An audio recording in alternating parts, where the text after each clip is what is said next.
Si nosotros aceptamos la programación genética, como decíamos ahorita, que lo hay, donde usted quiera observarla, pues basta con mirar el comportamiento, conducta de los seres vivos. Comportamiento no solamente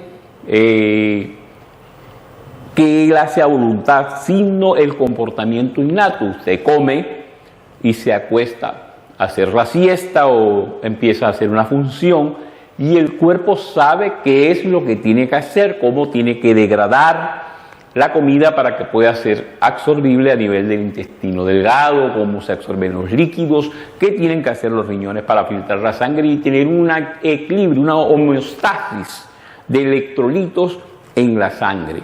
Eso es innato, eso es programación del organismo.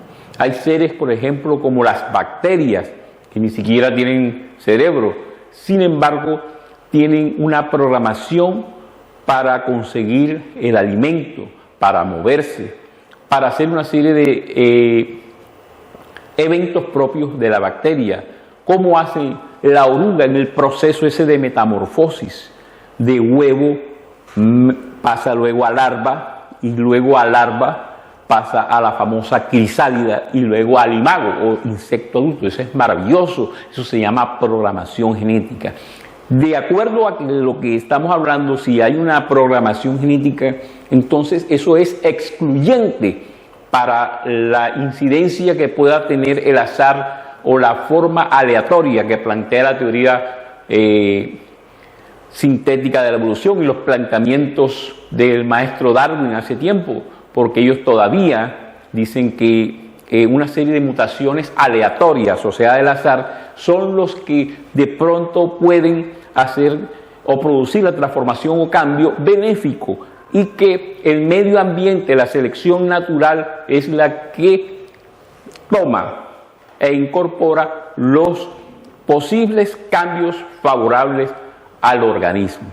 No hay cabida para el caso de que una molécula inteligente que tenga una programación previa indiferente al medio ambiente y que haya una selección natural, sea posible que se forme una célula o una información codificada. No es correcto, no es correcto. Francis Crick, basado en los conocimientos que decía la frase aquella que decía Fred Hoyle, que nombramos al principio, dice que pensar que la molécula de el ADN, ácido desoxirribonucleico, y el ARN, ácido ribonucleico, se forme de una manera aleatoria, casual, es como pensar que un huracán que pase por un desguazadero de carros haga un Boeing o digamos un carro Rolls Royce último modelo. Así hace esa tremenda comparación. El azar queda en ese momento descartado porque imagínense una molécula como la proteína Q o la endonucleasa correctora corrige lo que está posiblemente mal en el proceso de replicación de la información genética. Por eso siempre hago una abstracción y pienso, o debemos pensar, que el ambiente que plantea la selección natural o digamos la teoría sintética del maestro Darwin condiciona pero no determina, Los cambios se originan en la molécula del ADN. Inclusive al final de este documental de ensayo vamos a hablar de organismos que tienen la capacidad de manejar su propio ADN. Imagínense, o sea que tienen, digamos, entre comillas, una necesidad. Y podemos volver a recordar al maestro Lamarck, Jean-Baptiste Lamarck, sin caer en el lamarckismo, donde él dice que los organismos tienen una especie de necesidad de evolucionar. Podemos trasladar sin caer en el lamarquismo, a reemplazar esa palabra besoin, que es en francés necesidad, digamos, a la que pueda tener el ADN. El ADN sabe muy bien por dónde coger, qué tiene que hacer para formar una molécula inteligente con una información inteligente y que sepa darle las pautas a un organismo cómo vivir. El azar, la selección natural, la no aceptación de los caracteres adquiridos, la genética y la paleontología. Aunque los conceptos genéticos están tambaleando debido a que la epigenética está arrojando nuevos resultados. El azar como fuente de variación y la selección natural como motor de cambio.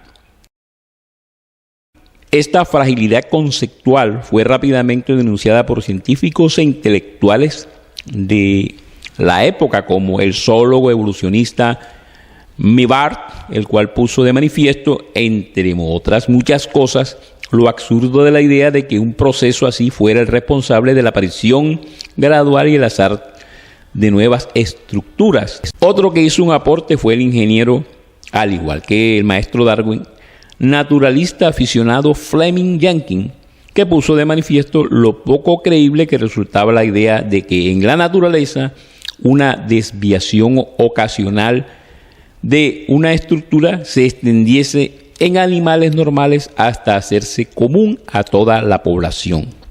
De esta manera hay que ser objetivos, pensar que si el azar no es capaz de programar nada de una manera codificada, orientada con actividades secuencialmente programadas, pues, ¿qué podríamos decir? Que no podemos alcanzar este tipo de codificación genética gracias a casualidades, coincidencias, sin ningún tipo de programación, ni mucho menos inteligencia. Por otra parte, la selección natural en sí misma carece de inteligencia para seleccionar. No hay selección. Lo que hay es resultados ante mutaciones. Sin embargo, como hemos visto en la célula, hay mucho diseño, programación y orden. Por ejemplo, las proteínas Q, P57, ATM, las endonucleasas o enzimas de restricción y otras proteínas más que actúan como verdaderos reparadores de roturas de ADN, así lo confirman. Por ejemplo, las enzimas de restricción, que son enzimas o endonucleasas que pueden reconocer una secuencia característica de nucleótidos dentro de una molécula de ADN y cortar el ADN en ese punto concreto llamado sitio de restricción. O también lo pueden hacer en un sitio no muy lejano a estos. El Premio Nobel de Medicina de 1978 fue concebido a los microbiólogos Werner Albert, Daniel Natanz y Hamilton Smith por el descubrimiento de las endonucleasas de restricción, lo que condujo al desarrollo de la tecnología del ADN recombinante. El primer uso práctico de su trabajo fue la manipulación de bacterias de Escherichia coli para producir insulina humana para diabéticos. En humanos, el gen P54 o TP53, también llamado el guardián del genoma, se encuentra en el brazo corto del cromosoma 17, el cual resulta esencial para inducir la respuesta de la célula ante el daño del ADN, deteniendo el ciclo celular en caso de mutación. De esta manera, estamos observando que hay una actividad programada. Los investigadores del Departamento de Biología Celular, Fisiología e Inmunología del Instituto de Biotecnología y Biomedicina de la UAB, encabezados por el Dr. Ignacio Roy, han descubierto que la proteína ATM regula la reparación del ADN durante la meiosis en espermatocitos. El proceso de división celular que da lugar a los espermatozoides es regulado en caso de daño.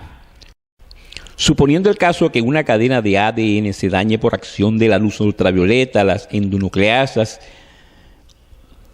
las encargadas de arreglar el ADN, estas eliminan los tramos de ADN dañado. Luego unas proteínas, que son la RAD51, RAD52 y la RAP, polimerizan el filamento dañado.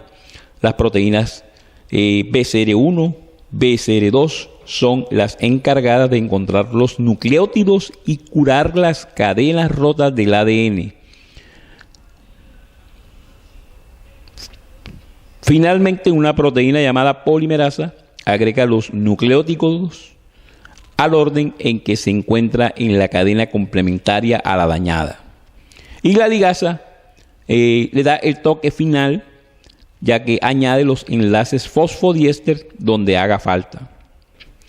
La comparación de la estructura primaria de una misma proteína en especies diversas tiene un enorme interés desde los puntos de vista funcionales y filogenéticos.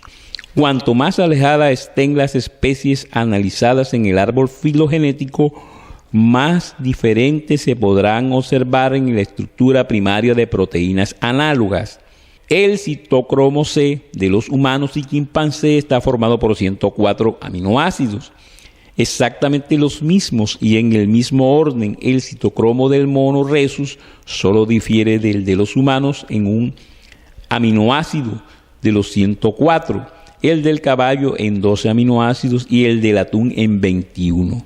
Es tal el grado de similitud que se refleja la proximidad y la presencia y se visualiza un ancestro común, lo cual permite reconstruir la filogenia de estos organismos.